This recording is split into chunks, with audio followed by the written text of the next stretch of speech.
नमस्कार। अच्छा, आप कभी-कभी आपको ऐसा लगता है क्या कि यार ये सदियों पुरानी बातें, ये कविताएं आज की दुनिया में भला क्या काम आएंगी? अगर हाँ, तो आज हम यही देखने वाले हैं कि कैसे एक पुराने कवि के शब्द हमारी आज की इतनी फास्ट पेस्ड जिंदगी के लिए एक प्रैक्टिकल गाइड बन सकते हैं। जरा एक मिनट के लिए सोचिए। क्या कभी ऐसा हुआ है कि आपने जल्दबाजी में कोई काम कर दिया हो और बाद में सिर पकड़कर बैठे हो कि काश थोड़ा सोच लिया होता, है ना? हम सब ने कभी ना कभी ऐसा किया है। ये एक ऐसी फीलिंग है जिससे हम सब कहीं ना कहीं जुड़ सकते हैं। तो चलिए इसी बात की जड़ तक चलते हैं। मतलब जब हम बिना सोचे समझे कोई काम कर बैठते हैं तो असल में होता क्या है? यहीं से हमारी आज की सीख शुरू होती है। ये तो एक यूनिवर्सल सच है ना? जल्दबाजी में किया गया काम अक्सर हमारे अपने ही प्लान्स को खराब कर देता है और हमें शर्मिंदा होना पड़ता है। मतलब अपना काम तो बिगड़ता ही है और ऊपर से दुनिया हम पर हंसती है, सो अलग। तो सवाल ये है कि इस मुश्किल से निकलने का रास्ता क्या है? भाई यहीं पर एंट्री होती है हमारे आज के गाइड की, कवि गिरधर कविराय। उनके शब्द आप मानिए सदियों बाद भी हमें रास्ता दिखाते हैं। तो ये हैं गिरिधर कविराय। इनकी कुंडलियां बहुत मशहूर हैं। मतलब छोटी छोटी कविताएं जिनमें जिंदगी की बड़ी बड़ी सलाह छुपी होती है।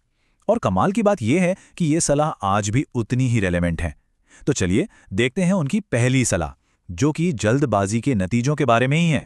तो वो कहते हैं, बिना विचारे जो करें सो पाछे पछताए, काम बिगाड़े आपना, जग में होत हंसाए। इसका मतलब सीधा सा है कि जो इंसान बिना सोचे समझे कोई भी काम करता है उसे बाद में पछताना ही पड़ता है। एक तो अपना काम बिगड़ जाता है और ऊपर से दुनिया भी उस पर हंसती है। मतलब डबल नुकसान। चलिए जल्दी से कुछ शब्दों का मतलब देख लेते हैं। बिना विचारे का मतलब है बिना सोचे समझे, इम्पल्सिवली। पाछे मतलब बाद में, लेटर। जग मतलब दुनिया, द वर्ल्ड। और हंसाए का मतलब है कि लोग हंसी उड़ाते हैं, मजाक बनाते हैं। अच्छा, कहानी यहीं खत्म नहीं होती। वो आगे कहते हैं, जग में होत हंसाए, चित्त में चैन न पावे, खान पान सन्मान, राग रंग मन ही न भावे। मतलब जब दुनिया आप पर हंसती है ना, तो मन को शांति नहीं मिलती, अंदर से बेचैनी रहती है और फिर कुछ भी अच्छा नहीं लगता। ना खाना पीना, ना कोई इज्जत, ना ही कोई मौज मस्ती। यहाँ कुछ और शब्द हैं। चित्त मतलब मन या दिल। चैन का मतलब तो हम सब जानते हैं, पीस, सुकून। और मन ही न भावे का मतलब है कि मन को कुछ भी अच्छा नहीं लगता, दिल को किसी भी चीज में खुशी नहीं मिलती। और कविता के अंत में गिरधर कविराय एक बहुत गहरी बात कहते हैं। कहे गिरधर कविराय, दुख कछु टरत न टारे, खटकत है जे माही, क्यों जो बिना बिचारे।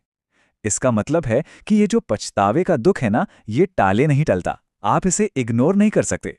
वो बिना सोचे समझे किया गया काम हमेशा दिल में एक कांटे की तरह चुभता रहता है।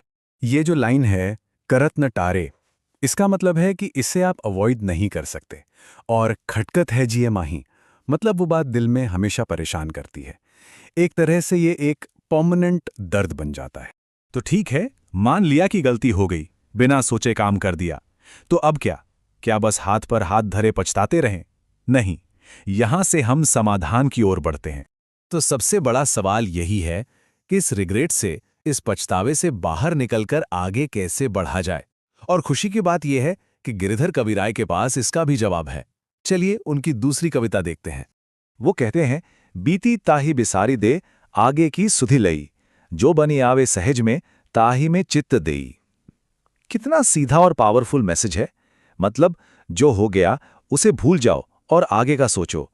जो काम आसानी से हो सकता है, बस उसी पर अपना ध्यान लगाओ। पास में अटके रहने से कुछ नहीं होगा, फोकस फ्यूचर पे करो। यहां बीती ताही बिसारी दे का मतलब तो साफ है, let go of the past, जो हो गया सो हो गया। और आगे की सुधिलेई का मतलब है फ्यूचर के बारे में सोचो, आगे की प्लानिंग करो। चलिए अब इस सदियों पुरानी समझदारी को आज की डिजिटल दुनिया से जोड़कर देखते हैं। अब सवाल ये उठता है कि क्या ये सलाह आज भी उतनी ही काम की है? जवाब है बिल्कुल है, शायद पहले से भी ज्यादा। जरा सोचिए, ऑनलाइन स्कैम्स, फिशिंग अटैक्स, फर्जी मैसेजेस, ये सब हमारी आज की सच्चाई है। इनसे बचने का सबसे बड़ा हथियार क्या है? वही गिरिधर कविराय की पहली सीख, बिना विचारे कुछ भी मत करो। बधाइयों, आपने 10 लाख जीते का मैसेज आता है, बिना सोचे क्लिक मत करो। आपका सिम कार्ड ब्लॉक हो जाएगा वाला मैसेज आता है, बिना सोचे अपना पर्सनल डेटा शेयर मत करो। हर चीज को पहले वेरीफाई करो। यही है पुरानी समझदारी का मॉडर्न एप्लीकेशन। तो इन कविताओं से हमें जिंदगी जीने के लिए दो बहुत ही सीधे लेकिन बहुत पावरफुल नियम मिलते हैं। चलिए उन्हें एक साथ समराइज करते हैं। देखिए, ये दोनों सबक एक दूसरे को पूरा करते हैं। पहला नियम है गलती होने से रोकने के लिए, यानी सोच कर करो। और मान लीजिए अगर गलती हो भी जाए तो दूसरा नियम है उससे उभरने के लिए, भूल कर आगे बढ़ो। ये सिर्फ दो सलाह नहीं है, ये अपने आप में एक पूरी लाइफ फिलॉसफी है। तो अगर हम इसे समेटे तो ये जिंदगी के लिए एक सिंपल 2 स्टेप गाइड है। स्टेप 1, पहले सोचो फिर करो, ये आपको पछताने से बचाता है। और स्टेप 2, जो बीत गई सो बात गई, उससे सीखो और आगे बढ़ो। बस ये 2 कदम आपको गिरने से भी बचाते हैं और अगर गिर भी गए तो उठकर आगे बढ़ना भी सिखाते हैं। और जाते जाते एक सवाल मैं आप सबके लिए छोड़ रहा हूं। आज की इस फास्ट पेस्ड डिजिटल दुनिया में आपको क्या लगता है, गिरधर की कौन सी सलाह ज्यादा जरूरी है? सोचकर काम करना यानी प्रिवेंशन, या फिर बीती बातों को भुलाना यानी क्योर? इस पर जरूर सोचिएगा।